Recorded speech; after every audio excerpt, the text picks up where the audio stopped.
Prologue. Supreme Court Justice Howard Wynn, nearing the end of his life, struggles with a deteriorating mind due to illness. He is paranoid, feeling that his enemies are plotting against him and that he's being watched. He is also convinced that he holds critical knowledge that could bring down those who betrayed him. After a public meltdown, he becomes increasingly isolated. Despite his deteriorating state, he resolves to continue his fight, believing he can outsmart his enemies. His nurse, Jamie Lewis, has been instructed to monitor him and report his decline. One night, after Wynn appears to attempt suicide, Jamie is forced to confront her conflicting duties. Wynn, barely conscious, tells her to deliver a message to someone named Avery. "Look to the east for answers. Lask Bauer, forgive me." Jamie, though conflicted, promises to deliver the message, knowing her actions will have significant consequences. In Chapter 1, Avery Keene, a young woman working at the Supreme Court, is awakened by a call from her mother, Rita, who is in a precarious situation. Rita, a drug addict, is seeking money, claiming she is at a friend's house and not in jail. Despite their strained relationship, Avery agrees to help, though she is reluctant. Rita's manipulative behavior continues as she begs for money while refusing to provide her location. Avery, feeling the weight of years of manipulation and false promises, agrees to help but is cautious, bringing only a small amount of money. She prepares for a late-night trip to find her mother, uncertain of what dangers she might face. Avery's internal conflict and her complicated relationship with Rita highlight her struggle between wanting to help and protecting herself from further harm. She sets out, determined to find her mother and offer help one last time. In Chapter 2, Dr. Indira Srinivasan, a biotech executive with rheumatoid arthritis, navigates the challenges of running Advar Biogenetics while facing a critical situation. Her company's future depends on a merger with GenWorks, but its approval is stalled by the U.S. Supreme Court, and the president's political interference threatens her plans. Indira grapples with her failing health and the pressure to ensure the deal goes through as her company's stock price falls. She receives a call from Nigel Cooper, president of GenWorks, informing her that Supreme Court Justice Howard Wynn has fallen into a coma, potentially jeopardizing the merger. Indira and Nigel discuss tactics to salvage the situation, but tensions rise as they explore controversial options, including pressuring President Stokes. Indira remains focused on keeping her board aligned while navigating the dangerous intersection of business, politics, and personal stakes. In Chapter 3, Jamie Lewis, feeling the weight of her betrayal, prepares to leave her job with Justice Wynn and reunite with her husband. However, her mourning is interrupted when a man claiming to be a police officer visits her apartment. He confronts her about breaking protocol by revealing confidential information about Justice Wynn's condition and a call she made to Avery Keene. Despite her protests, the man pressures her for details, particularly about Wynn's cryptic message. After confirming her compliance, he asks for water, then silently shoots and kills Jamie to eliminate the risk she poses. He then meticulously cleans up, ensuring no evidence ties him to her death. As he leaves, he begins planning his next steps with a focus on Avery Keene, recognizing her as the next loose thread in the web of secrecy surrounding the Supreme Court Justice's potential fate. In Chapter 4, Avery Keene struggles with the aftermath of missing an important meeting with Chief Justice Teresa Roseborough. She is reprimanded by her colleague Matt Brewer, who taunts her about her hangover. Avery is then unexpectedly called into a meeting with the Chief and Major William Vance, the President's liaison. The Chief reveals that Justice Wynn has fallen into a coma due to a degenerative brain disorder, Borson syndrome, which explains his recent erratic behavior. Avery is shocked to learn that Wynn, who has a special fondness for her, left her a power of attorney and named her his legal guardian, something she knew nothing about. As she reads the legal documents confirming this, she denies any involvement or knowledge of Wynn's decision. Tensions rise as Major Vance questions her, but Avery firmly denies any prior conversations with Wynn about the documents, eager to return to her work. In Chapter 5, Avery Keene faces intense questioning by Major Vance and Chief Justice Roseborough regarding her sudden appointment as Justice Wynn's legal guardian. Vance questions Avery about her relationship with Wynn, suspecting something more than professional ties. Avery denies any personal relationship, explaining that Wynn was always a demanding boss, but never shared personal details, including his estrangement from his wife and son. Vance insists on investigating further, suggesting Avery may have ulterior motives for accepting the power of attorney. Avery maintains that she did not know about Wynn's illness and questions why she's being treated with suspicion. The Chief Justice defends Avery, asserting that Wynn's decision to appoint her was due to his estrangement from his family. Vance demands silence on the matter, and after the meeting, the Chief prepares for a meeting with the justices, aware that pressure from the President and national security concerns are at play. In Chapter 6, Indira Srinivasan convenes an emergency meeting with key figures regarding Advar's merger with GenWorks, amidst the uncertainty of Justice Wynn's condition. The board members are concerned about the impact of his coma on the merger, as Wynn's vote was crucial to its success. Indira reassures them that Wynn's incapacity may not affect the outcome, but tensions rise over the growing complexity of the situation. Chairman Krishnakumar expresses concern over President Stokes' opposition to the merger, fearing political ramifications. Indira emphasizes the strategic importance of GenWorks technology and her belief in the merger's potential for global dominance. Despite caution from the board, she pushes forward, stressing the need to resolve the unfinished business of Tigris, a critical matter. She requests permission to take further action with a strict instruction that no minutes will be recorded, signaling the high stakes involved. In Chapter 7, Avery examines the notarized power of attorney document Justice Wynn signed, granting her control over his legal, financial, and health decisions. She recalls an encounter with her mother, Rita, on a drunken night when Justice Wynn intervened, helping Avery get her mother away from an aggressive man. The next day, she expects to be reprimanded by Wynn, but instead discusses legal matters with him. He questions her on her varied interests and past education while subtly probing her character. Their conversation touches on her loyalty, memory, and approach to law. Afterward, Avery discovers that she never signed any new personnel papers in January, despite her clear recollection of doing so. She calls the clerk's office to confirm, but is told that no new documents were signed, raising doubts about the authenticity of what she had signed and the true nature of her guardianship. In Chapter 8, President Brandon Stokes erupts in anger over a missed intelligence detail, hurling objects in frustration. Will Vance, his trusted aide, explains that Justice Wynn concealed a critical letter hinting at a secret tied to the Tigris project. Surveillance intercepted a cryptic message referencing a chess strategy, the Lasker-Bauer sacrifice, suggesting Wynn was playing a strategic game even in his coma. Vance reveals a connection to a high court judge in India and a collapsed biogenetics company, Hygeia, leading Wynn to uncover buried research. The president, facing political turmoil, emphasizes the urgency of eliminating obstacles, particularly Wynn's influence on the Supreme Court.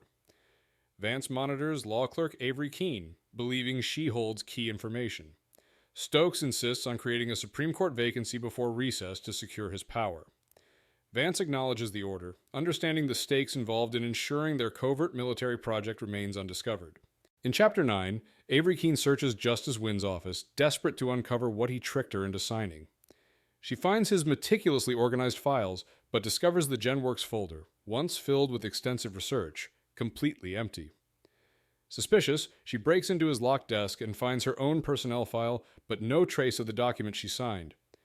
Hacking into his computer, she finds his emails, including cryptic messages under a folder labeled Chess Dynamo. The messages reference Ani is in the river, and repeated text to India reading in the square. A linked video is no longer available.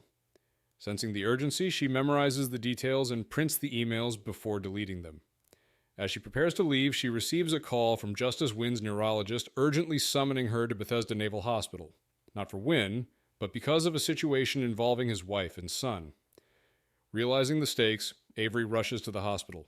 In Chapter 10, Avery arrives at Bethesda Naval Hospital, where Dr. Toka introduces her to Justice Wynn's estranged wife, Celeste, and his son Jared.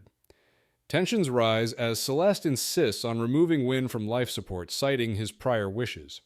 Jared asserts his authority as next of kin, but Avery shocks them both by revealing that Wynn granted her power of attorney.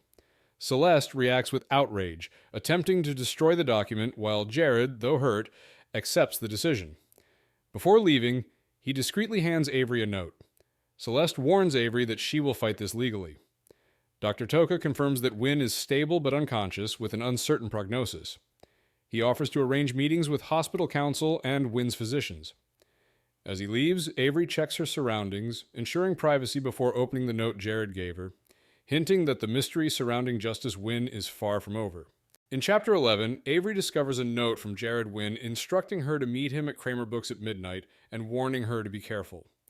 She rushes to find him, but instead encounters Celeste Turner Wynn and a reporter, Scott Curley, who ambushes her with accusations of stealing guardianship over Justice Wynn.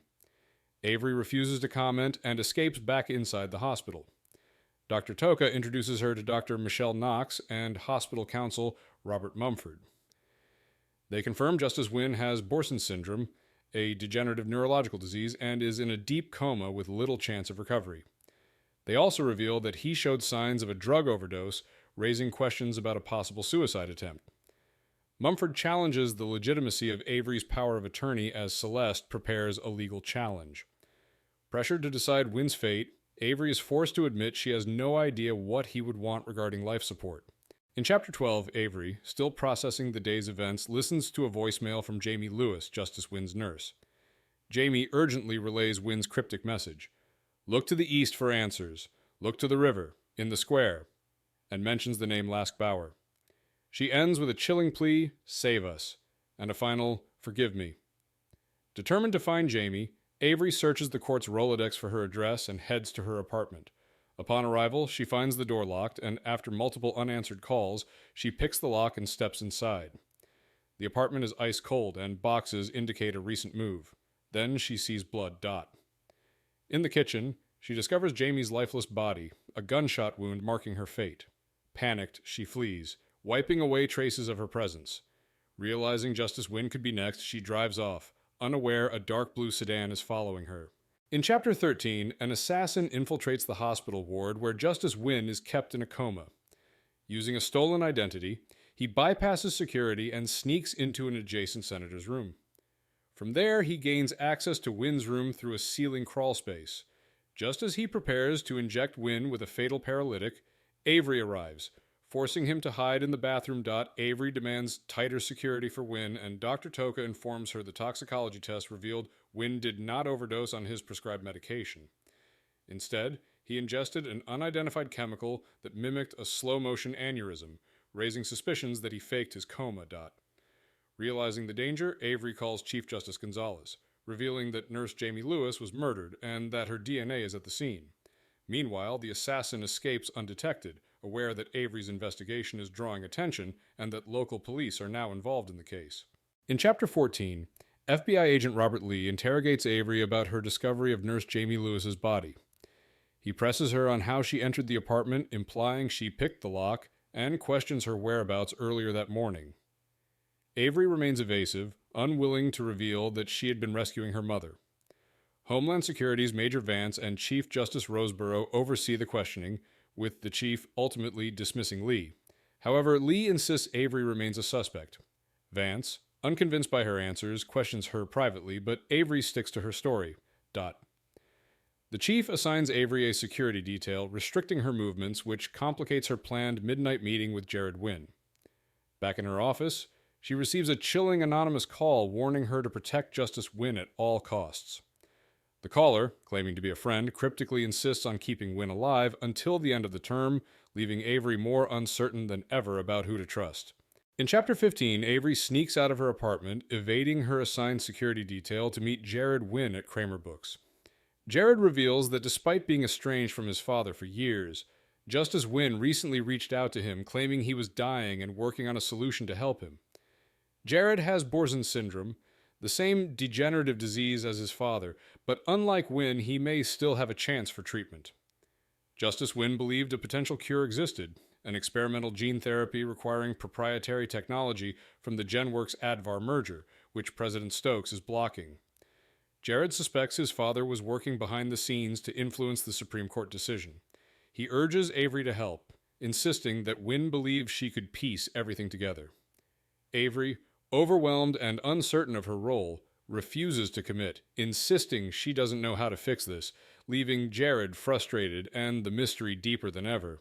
In Chapter 16, Jared insists that Justice Wynn's warnings were not paranoia but a matter of national security.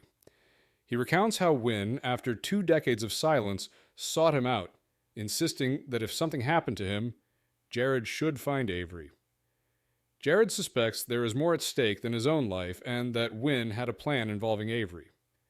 They discuss the GenWorks case, the president's opposition, and its potential national security risks. Jared reveals that a breakthrough gene therapy tied to the merger could save his life, but it's too late for his father. Avery, realizing the Supreme Court's decision could determine the outcome, starts piecing things together but remains unsure of her role. After Jared drives her home, Avery finds her mother, Rita, waiting outside her apartment. Their confrontation turns ugly, with Rita blackmailing her for money. Defeated, Avery gives her cash, watching as her mother vanishes into the night. In Chapter 17, Avery returns to her apartment, exhausted from the day's chaos. She listens to messages from reporters requesting interviews, including death threats. Frustrated, she calls her best friend Ling and explains everything: Justice Wynn's coma, the murder of his nurse, Jared's belief that she holds the key to saving them, and her mother Rita showing up unannounced. Ling warns Avery that she's being used and should walk away, but Avery refuses, believing she owes Justice Wynn. Avery realizes that Lus Bauer is a chess reference. Wynn may be hinting that she is a sacrificial piece. Ling urges her to refuse the power of attorney for her safety, but Avery won't abandon Wynn's final request. Meanwhile, Nigel Cooper and his partner Indira discuss the GenWorks merger and its potential to cure Borson syndrome. They strategize on manipulating Avery, while Indira requests a blood sample from Wynn, suspecting another complication. In Chapter 18, Avery wakes to a shocking news story accusing her of a secret romance with both Justice Wynn and his son Jared. A leaked photo of Jared kissing her cheek fuels speculation, with reporters questioning her motives and fitness as Wynn's guardian. The Chief Justice summons Avery to her office, where she is escorted by FBI agent Lee, who presses her with questions about her finances and relationship with Jared. At the meeting, Major Vance and Agent Lee accuse Avery of hiding information, pointing out her past gambling wins, and questioning how she spent the money. Avery maintains she has done nothing wrong and insists she only met Jared to discuss Wynn's condition. However, the chief warns her that eluding her security detail and the media scandal are causing major problems. The interrogation takes a shocking turn when Vance reveals that Avery received a wire transfer of $500,000 into her bank account at 4:00 a.m., without her knowledge. In Chapter 19, Avery is blindsided when she learns that $500,000 has been deposited into her bank account from an offshore account immediately after her meeting with Jared Wynn. Major Vance and Agent Lee accuse her of fraud, bribery, and even possible involvement in Jamie Lewis's murder. The chief places Avery on administrative leave, stripping her of access to the court but refusing to force her to relinquish Justice Wynn's power of attorney. Avery refuses to turn over guardianship to Celeste Turner Wynn, standing her ground despite mounting pressure. As she leaves, she realizes her legal career is effectively over, with the FBI, Homeland Security, and the media poised to destroy her reputation. Desperate to reclaim control of her life, she calls Justice Wynn's attorney, Noah Fox, and meets him at his office. At the meeting, Avery stuns him by announcing that she is quitting, officially renouncing her role as Justice Wynn's legal guardian. In Chapter 20, Avery meets with Noah Fox to relinquish her role as Justice Wynn's legal guardian, intending to transfer it to Chief Justice Roseborough. However, Noah reveals that if Avery refuses, guardianship automatically transfers to Celeste Turner Wynn, who could legally remove Wynn from life support. Stunned, Avery realizes Wynn deliberately trapped her, forcing her to either protect him or let Celeste end his life. Noah shares insights into Wynn's estate, explaining that Jared is the primary beneficiary and that his stepmother is completely disinherited. Justice Wynn has also added charities to his will, favoring groups that lost Supreme Court cases where he dissented. A bigger mystery emerges. Codicil 27 is missing, an unknown legal document referenced in the most recent will. Noah reveals Justice Wynn claimed that Avery knew where it was, and that when the time was right, she would give it to them. In Chapter 21, Avery receives a call from Nigel Cooper, who confirms he sent her the $500,000 wire transfer as an incentive to cooperate. He insists Justice Wynn's survival is critical and hints at needing her for intelligence gathering. Avery refuses, but Nigel warns that her job and future are now at risk unless she helps him. At Justice Wynn's townhouse, Avery opens his safe using the codes left in an envelope. Inside, she finds a black binder filled with classified documents on biotech companies, including GenWorks, Advar, and Hygieia, along with a cryptic coded message on flash paper, which she burns. Before she can investigate further, she is attacked and knocked unconscious. A covert team, posing as movers, steals the binder, cash, and jewelry, clones her phone, and stages the scene as a robbery. Their leader reports that Wynn was on the right track, but they must act fast. Time is running out. In Chapter 22, Avery wakes up in Justice Wynn's study, disoriented and with a painful head injury. The safe has been emptied, its cash, jewelry, and crucial binder of documents stolen. Strangely, her wallet remains untouched, signaling that the intruders weren't ordinary thieves but targeted the information. Realizing she needs help, Avery calls Jared Wynn and Noah Fox, arranging to meet them at a Georgetown Starbucks. On her way, Agent Lee intercepts her, warning that she is in serious danger and urging her to cooperate with the FBI. Avery refuses, but demands call records for Justice Wynn's house. When Jared and Noah arrive, Avery explains the attack and missing documents. Both men immediately suspect Celeste, but Avery doubts she'd used brute force. Jared recalls that Justice Wynn had a thick black binder when he last saw him, but never checked its contents, leaving Avery with more questions than answers. In Chapter 23, Avery confirms she is keeping guardianship despite the dangers, media frenzy, and an attempted bribe. She tells Jared and Noah about a mystery code labeled VGC found in Justice Wynn's documents. Since neither recognize it, Avery assigns Noah to check legal records and Jared to search his mother's belongings for clues. Meanwhile, Avery gets a call from Debbie Starnes, revealing that Rita, Avery's mother, has shown up at the court and is currently speaking with Chief Roseborough. Panicked, Avery asks to be put through. Rita, surprisingly lucid, defends Avery's character, insisting to the chief that Avery is honest and hardworking. Roseborough reassures Avery that she believes her, but warns that Major Vance remains suspicious. She advises Avery to be careful, adding that it's best if the court contacts her going forward, subtly signaling that Avery is on her own. In Chapter 24, Avery spends hours at the law office trying to decipher Justice Wynn's clues. She realizes his cryptic email address, Tigris Lost, references the Tigris River in the Middle East and focuses her search on biotech companies. She discovers GenWorks and its merger with Advar connect to several foreign firms, including Hygieia, which mysteriously collapsed before selling assets to Advar. Jared arrives with a breakthrough. VGC stands for Vivian's Georgia Cabin, a place his parents vacationed before his mother's death. Meanwhile, he traces Avery's mystery caller to Raleigh, North Carolina, but suspects the trail is intentional misdirection. Avery logs into Justice Wynn's online chess account and deciphers hidden game notations, realizing he was playing against someone named Ani. After replicating the game's moves, a hidden chat archive appears between Justice Wynn and Tigris Lost, revealing Ani's true identity. In Chapter 25, Major Vance reviews a dossier on Avery Keene, Jared Wynn, and Noah Fox when he is informed that Justice Wynn had requested information on redacted research grants, raising concerns. Meanwhile, at a White House event, President Stokes discusses Wynn's condition and the Supreme Court seat opening, showing interest in discrediting Avery and influencing her decision.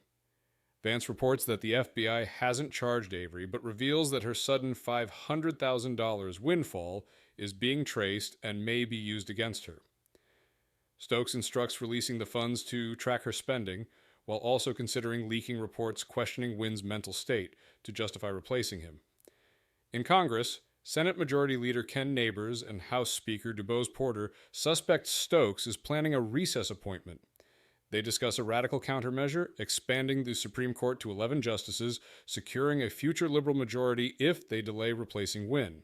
In Chapter 26, Avery wakes early after a night of research. Ling, her roommate, returns home exhausted and warns Avery that she's risking too much for Justice Wynn. Avery insists she can't drop the power of attorney, POA, until she knows what the attackers were after. She tells Ling about her planned trip to Justice Wynn's Georgia Cabin, VGC, with Jared Wynn and her upcoming FBI interview about Jamie Lewis's murder and the mysterious $500,000. Jared hacks into Justice Wynn's email account, revealing months of encrypted exchanges with Tigris Lost Ani, who claimed to be in hiding and feared assassination. Meanwhile, Ling researches biotech patents linked to Hygieia, Advar, and GenWorks, uncovering Dr. A.K. Ramji, a once prolific geneticist whose work abruptly stopped 18 months ago. Jared traces Ramji's name and confirms he is Ani Kandahar Ramji, who later became Tigris Lost, publishing warnings about genetic weaponization, suggesting a deeper conspiracy behind Justice Wynn's files. In Chapter 27, Jared uncovers Tigris Lost's deleted online posts, which accuse Hygeia and other companies of developing biological weapons. As he retrieves the files, a virus deletes them in real time. He salvages screenshots and discovers that all scientists linked to Dr. Ani Ramji, Tigris Lost, are dead, each under suspicious circumstances. Ramji himself has disappeared, erased from public records. Avery decides they need to physically locate Ani, suspecting he is in the US, not India. The team devises a plan to run digital ads and pop-ups on chess-related platforms using the message Chess Dynamo DC in the square, waiting for you, to lure Ani out of hiding. Meanwhile, Ling deciphers genetic markers referenced in Tigris Lost messages, linking them to specific ethnic groups in India and Pakistan. Avery realizes these groups are part of India's Muslim minority, raising concerns that Hygeia's research could have been used to target specific populations through genetic manipulation. In Chapter 28, Avery and her team piece together the connections between Hygeia, genetic research, and potential bioweapons development. They confirm that Dr. Ani Ramji, Tigris Lost, was part of a Hygeia research team and that all his colleagues are dead. The team resolves to keep their investigation private, agreeing that only the 4 of them should know. Meanwhile, Coma President Stokes watches the news, which highlights that Justice Wynn's vote is critical in the GenWorks v. U.S. merger case. If Wynn dies or remains incapacitated, the lower court ruling stands, favoring Stokes and blocking the merger on national security grounds. The case is a political weapon that could sway Wall Street, and the election dot at the Science and Technology Directorate, Dr. Elizabeth Papaleo, uncovers $300 million in secret chromosomal research grants with no public records of disbursement. The missing funds hint at a hidden genetic research program possibly linked to Hygeia, Advar, and Justice Wynn's case. In Chapter 29, a covert team under Major Will Vance monitors Avery, Jared, and their group, tracking their discoveries about Dr. Ani Ramji and Hygeia's secret genetic research. Castillo, one of Vance's operatives, is sent to Justice Wynn's cabin in Georgia to search for hidden evidence before Avery and Jared arrive. However, after an extensive search, he finds nothing and is ordered to return in the morning to track them. Meanwhile, Vance and his network manipulate investigations, suppressing information about Justice Wynn's condition and the murder of his nurse. Vance orders the elimination of any leads, including shutting down Dr. Elizabeth Papaleo, who has uncovered $300 million in untraceable chromosomal research funding. He also directs operatives to capture Dr. Ramji when he resurfaces and to silence Nigel Cooper, whose advocacy for the GenWorks merger is drawing unwanted attention. The chapter closes with orders to ensure Avery and Jared never return to D.C. In Chapter 30, Avery and Jared arrive at Justice Wynn's cabin in Georgia, hoping to uncover more clues. Avery continues her digital search for Ani Ramji, issuing chess invitations as WBHTW 5730 to Tigris Lost. The cabin, neglected for years, shows signs of recent intrusion, with dust disturbed and both front and back doors jammed. Inside, Jared recalls his childhood summers at the cabin, especially how his father was more of a father here than a judge. While searching for a safe or hidden compartment, they find nothing on the first floor. Upstairs, Jared remembers painting constellations with his father, which matched the numerical code they had, 310774. Realizing the numbers were a clue, Jared lifts his childhood bed, and Avery finds an envelope taped beneath it labeled, "For Avery," in Justice Wynn's handwriting. Justice Wynn had planned for her to find this. In Chapter 31, Avery and Jared find a letter from Justice Wynn hidden beneath Jared's childhood bed, confirming he planned their search and left behind his final instructions. The letter reveals Justice Wynn was investigating chromosomal research and gene therapy, linking it to his disease and Jared's future. He warns of a conspiracy involving biotech companies, the government, and powerful figures, and insists they finish his work before the Supreme Court's term ends. They also find 2 conflicting advance medical directives, one giving Avery control over his life support, the other ordering his removal at the term's end, unless she presents a rescinding document. The discovery confirms Celeste could legally end his life. Jared is furious, believing his father was manipulating them. Before leaving, a masked gunman ambushes them. Jared fights him while Avery knocks him into the river with a canoe paddle. They escape in their SUV, realizing they are being hunted. In Chapter 32, Betty Papaleo, a DHS analyst, uncovers a hidden government conspiracy involving chromosomal research grants and biogenetics. She discovers Hygiea's involvement in classified military projects with funds secretly funneled into genetic experimentation. A congressional report links bioweapon research to India and China, further implicating Hygeia and Advar. While researching online, her computer is hacked. A mysterious icon appears, initiating an encrypted chat with Avery using the alias Wilma. Avery, calling herself Cassandra, pushes for information on biogenetics and haplogroups. Wilma agrees to meet at the Lincoln Memorial Museum, but Jared traces her location to the Department of Homeland Security, raising suspicions about Major Vance's involvement. Fearing for her safety, Betty prints her findings and secretly mails a copy to Nigel Cooper at GenWorks, ensuring the evidence reaches someone with the power to challenge the government's actions before her risky meeting with Avery. In Chapter 33, Major Vance tracks and eliminates Betty Papaleo after discovering she was investigating Hygeia's secret military-funded genetic research. While monitoring her computer, he realizes she has uncovered critical information. Meanwhile, at the Atlanta airport, his operative Castillo confirms that Avery and Jared are still searching for the truth. Vance follows Betty to her condo, catching her in the parking garage. He strangles her with a garrote, then destroys her body and files with specialized chemicals, leaving no trace of her findings. To cover her disappearance, he fakes a trip to Mexico, purchasing a backdated ticket for her and fabricating a husband, Darren Papaleo.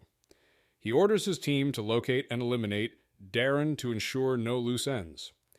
With Betty gone, Vance regains control, ensuring that no one in DHS can expose the government's role in weaponized genetic research before Avery's meeting at the Lincoln Memorial. In Chapter 34, Avery wakes to Noah bringing bad news. A tabloid expose revealing her mother's drug addiction and suggesting Avery is both Justice Wynn's mistress and Jared's girlfriend. The media storm is designed to discredit her before her Monday court appearance. Ling, Jared, and Noah try to reassure her, but Avery remains resolute, knowing the attack is meant to shake her confidence. While speaking, Avery finds a hidden listening device in her apartment. Jared discreetly alerts her, and they signal Ling to warn Noah. To mislead their eavesdroppers, Avery loudly declares her intent to fight on, making it clear she won't abandon Justice Wynn or the truth. Meanwhile, Vance and Phillips monitor the bug in Avery's apartment. Frustrated by her determination, Vance pushes Agent Lee to place Avery in protective custody, a move designed to control her. Agent Lee, wary of DHS interference, agrees to evaluate the situation but remains cautious. In Chapter 35, Avery realizes her mother Rita is in danger after seeing tabloid photos of her in distress. As she and Jared prepare to search for her, Agent Lee arrives, insisting on questioning them. Lee reveals he has already sent officers to locate Rita and urges Avery to stay put for her safety. During questioning, Lee suspects Avery and Jared found something in Georgia, but they deny it. He then informs them that Major Vance wants Avery placed in protective custody, citing national security concerns. Avery refuses, but agrees to keep FBI agents near her for security. Lee hands Avery phone records showing Justice Wynn made numerous international calls to India, though the numbers are now inactive. Realizing their apartment is bugged, they decide to leave the surveillance in place to mislead their enemies. Meanwhile, a photographer captures images of Avery being escorted by the FBI, setting up another media attack. In Chapter 36, Avery, Jared, Noah, and Ling meet at Lowry Kinnaman to strategize. Agent Lee provides background on Major Vance, revealing his military and biogenetics expertise. Jared uncovers that Vance was assigned to CB Yaraif, a Marine unit specializing in chemical and biological threats, linking him to Hygeia's genetic research. Avery shares Justice Wynn's advanced medical directive, proving his intent for her to act as guardian. However, it states he is to be removed from life support by term's end unless she intervenes. Meanwhile, a news report falsely claims Justice Wynn overdosed, further tarnishing Avery's reputation. Determined to keep her meeting, Avery sneaks out of the building, avoiding FBI surveillance with Noah and Jared's help. On the way to the Lincoln Memorial, she calls Gary Stewart, who informs her that Matt Brewer leaked the suspension story and was fired. He offers to help postpone her custody hearing, but warns that Scott Curley remains a threat. In Chapter 37, Avery arrives at the Lincoln Memorial for her meeting with Wilma, Betty Papaleo, but after nearly an hour of waiting, no one shows. Frustrated and wary, she heads back to the law firm. Meanwhile, Agent Lee confirms Avery's apartment is heavily bugged with high-level government surveillance tech. Avery asks him to locate Dr. Betty Papaleo, revealing she had planned to meet her. Lee agrees and offers to personally pick her up, unaware that Betty has already been killed by Major Vance's team. Vance, satisfied that Betty's disappearance hasn't been noticed, focuses on using Avery's mother, Rita, to further discredit her. His men are monitoring Rita's drug use, planning to capture incriminating footage. He also pressures Agent Lee to push Avery into relinquishing custody of Justice Wynn, but Lee remains resistant, suspecting Avery is hiding something important. Vance begins considering Lee as a potential threat to his operation. In Chapter 38, Indira receives Justice Wynn's blood sample and confirms her suspicions. He was drugged with Advar's discontinued sleeping beauty drug, which induces a coma with stable vitals. She hides the results from Nigel Cooper, who pressures her for more information on Hygeia and the genetic research scandal. Meanwhile, Nigel receives a package from Betty Papaleo containing a memo exposing Hygeia's illegal, government-funded biogenetic research, specifically a genetic virus targeting Muslim populations. Shocked and alarmed, Nigel realizes that the entire conspiracy has been uncovered. Indira urges him to leak the information to Avery, arguing that exposing President Stokes is their best chance to stop him. Nigel resists, fearing it will destroy his merger, but Indira insists they have already lost, and their only move now is to destroy their enemy first. Reluctantly, Nigel agrees, realizing he has no other options. Indira prepares to fly to North Carolina to regroup. In Chapter 39, Avery receives a cryptic call from a man identifying himself as one of the bishops, likely Dr. Ani Ramji. He instructs her to meet in the square, providing a chess-based clue. Queen's Rook White to the bird's opening, suggesting a time frame of 1 p.m. to 4 p.m. in 2 days. Avery deciphers part of it, but struggles to determine the location. Jared jams the surveillance audio in the apartment for a few minutes, allowing Avery to share what she learned. She also revisits Justice Wynn's reference to smallpox, which Ling explains was an early inoculation method used in the 18th century. Avery connects this to Wynn's goal, ensuring the court rules in favor of the GenWorks merger, securing research that could save Jared. Frustrated, Avery tries to leave but is stopped by FBI agents assigned to protect her. Jared takes her to the stairwell, offering comfort as she struggles under the weight of the conspiracy. She finally resolves to push forward and finish what Wynn started. In Chapter 40, Rita Keene drowns her anger in alcohol, humiliated by the media coverage of her past. At a bar, Phillips, Vance's operative, approaches her, buying her drinks and smoothly leading her out. Rita, intoxicated and bitter toward Avery, leaves willingly with him, unaware of the danger. Meanwhile, Avery, Jared, Ling, and Noah continue digging into Justice Wynn's research at the law firm.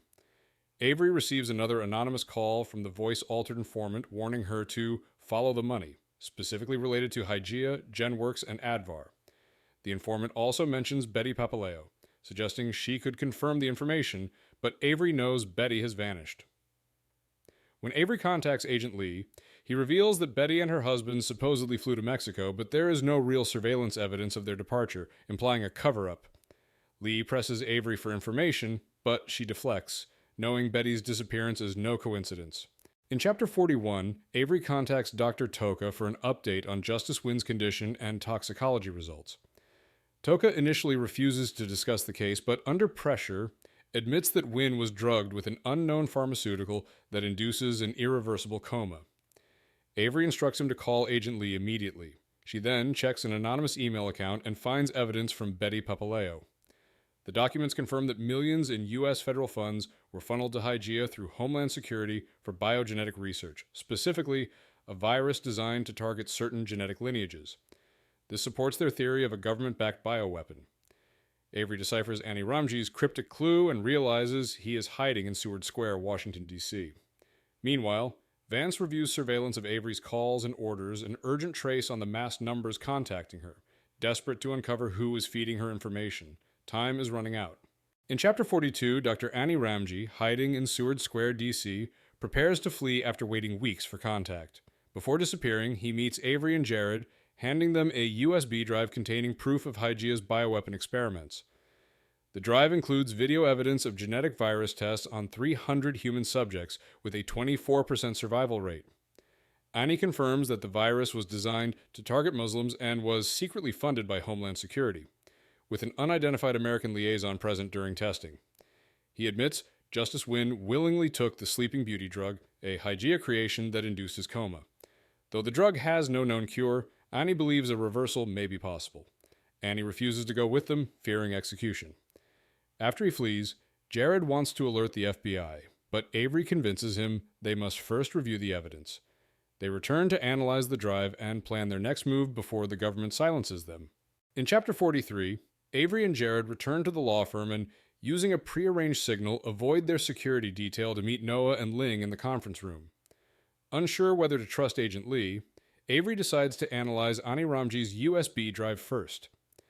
The team views shocking video footage of Hygeia's genetic weapon tests, showing Muslim prisoners unknowingly exposed to a bioengineered virus. Symptoms include hemorrhaging, blindness, and seizures, leading to rapid death within 36 hours. Survivors are executed to hide evidence. A later video reveals Major Vance present at the experiments, confirming U.S. government involvement.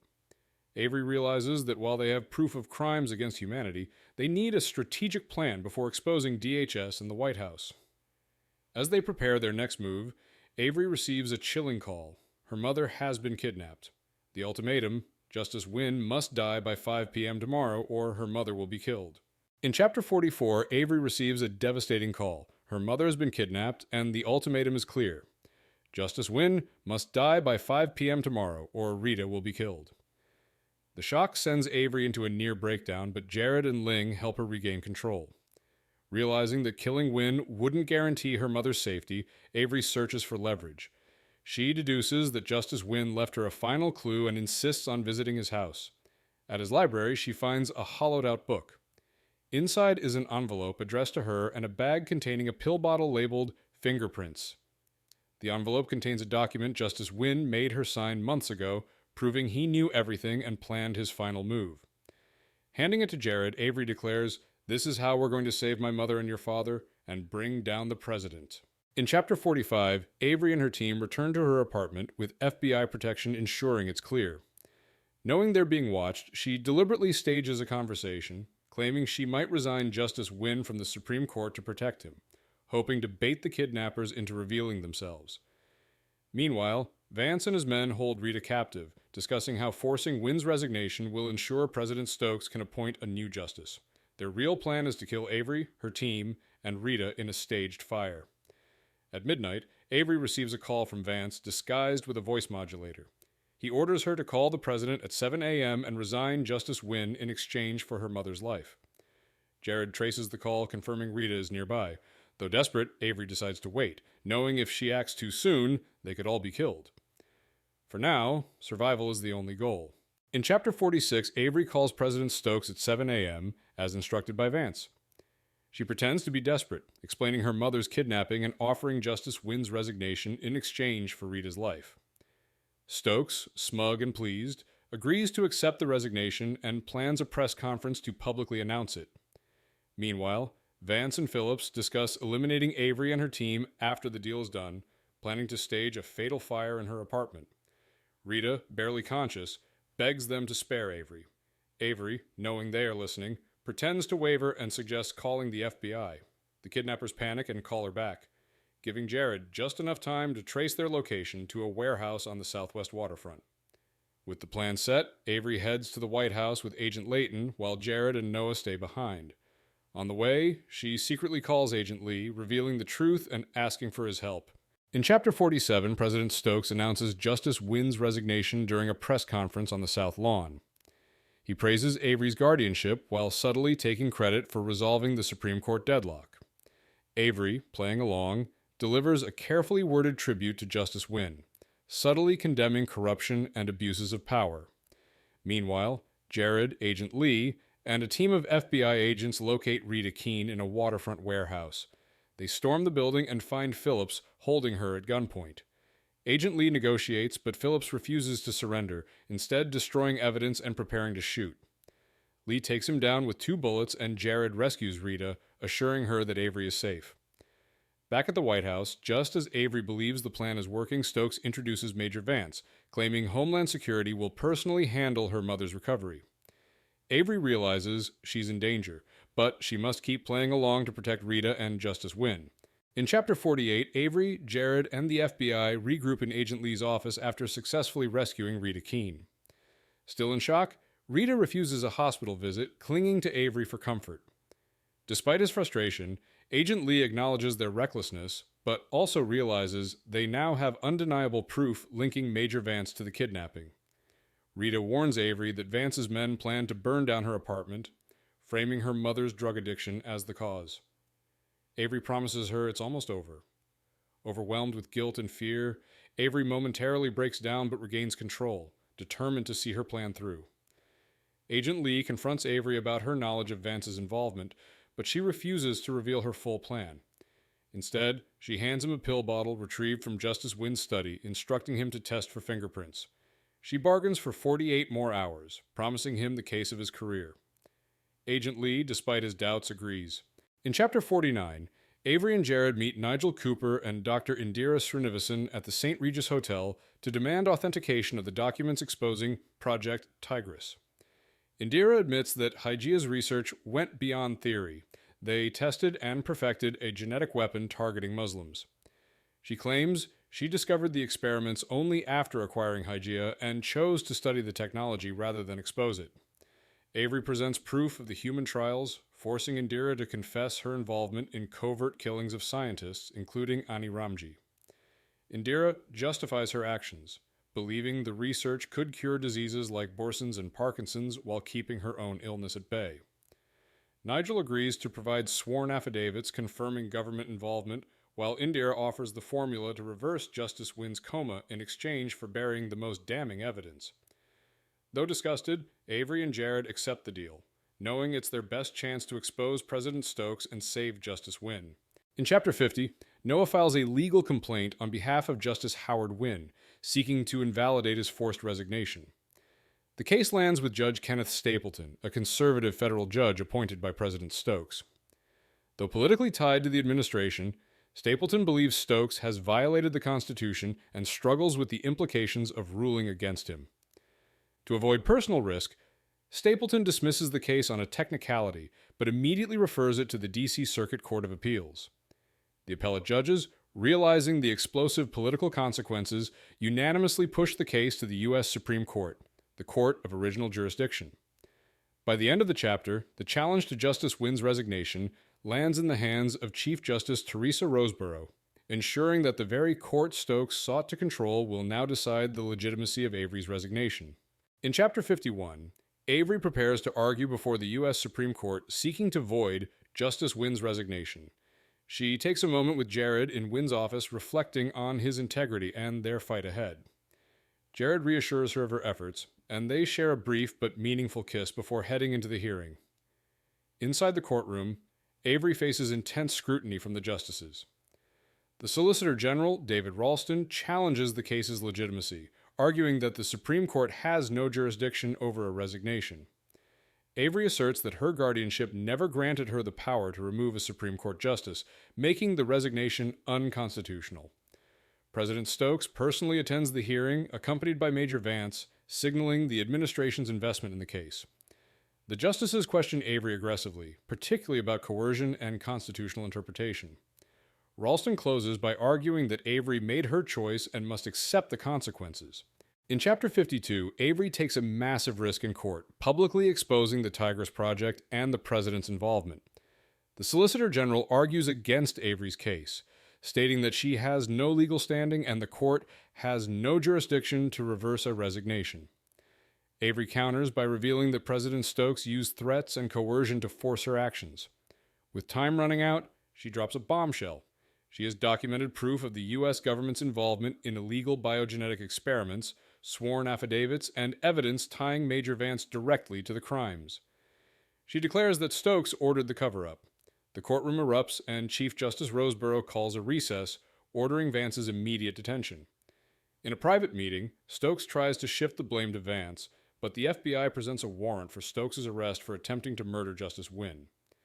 Later, Vance ambushes Avery in her office, drugs her, and disappears. In Chapter 53, Avery wakes up in her office groggy from being drugged by Major Vance. Chief Justice Roseborough finds her and quickly assesses the situation. Avery hands Agent Lee a thumb drive Vance left behind, containing evidence of President Stokes murdering President Cadres. The chief informs Avery that the Supreme Court has granted her motion to void Justice Wynn's resignation. Avery reunites with her mother, friends, and allies, including Jared, Noah, and Ling, all of whom offer their congratulations. The chief offers Avery a position as head clerk, but Avery is unsure of her next step. Later, she and Jared visit Justice Wynn's hospital room, where she reads aloud the court's ruling in favor of Wynn's case against the Exxon Florio Act. She decides to hold on to the real resignation letter for now, ensuring Wynn's legacy remains intact. Jared assures her that she gave his father a victory and a future.